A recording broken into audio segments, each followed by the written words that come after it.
When you chew gum or eat a mint, it has a cooling sensation, a completely different sensation to when you eat some hot chili sauce and your mouth is an inferno. So why do minty things taste cool and why do spicy things taste hot? And why do we describe these tastes in terms of temperature? The short answer is that the molecules characteristic of chili and minty flavours interact with receptors which sense heat. The way we experience every sensation we have is through ion channels. These are proteins which line our nerve cells and trigger responses. When an ion channel is triggered, it opens and allows ions to flow into the nerve cell, changing its electrical charge. And this difference sends a signal to the brain, which interprets it as a sensation, depending on which ion channel is being triggered.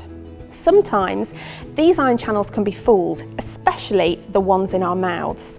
Certain chemicals bind with these proteins and give you a response that's false. They trick your body into believing that a certain stimulus is taking place, but it's not.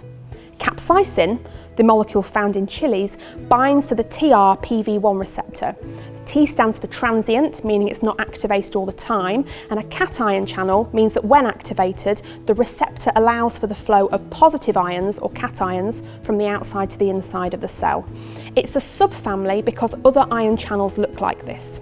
TRPV1 is triggered by heat and a response to pain, and also by compounds which resemble vanillin, and a vanillin functional group is found in capsaicin. Pain is a sort of byproduct response. If you stick your hand in really hot water, you'll feel pain as well as heat. The pain is meant to tell us to stop putting our hand in hot water, and that's why chilies are not only hot, but the really hot ones are painful too. The compound eugenol also contains a vanillin functional group and triggers this pain receptor. Eugenol is found in cinnamon, which is why doing the cinnamon challenge is a really bad idea. There are other heat sensor ion channels of the same subfamily in our mouths, and these are activated at different temperatures. Menthol, one of the major flavour components of mint, triggers another protein called TRPM8. TRPM8 receptors are found in the skin and in your mouth and are triggered by cold. Menthol binds perfectly, triggering the ion channel, opening the floodgates and allowing the ions to flow, which means when you taste something minty, your brain is convinced you're eating something cold. So when we're talking about hot and cold foods, we don't really mean that. We're simply talking about the fake response that our brain interprets, which is all down to the chemical we're eating at the time.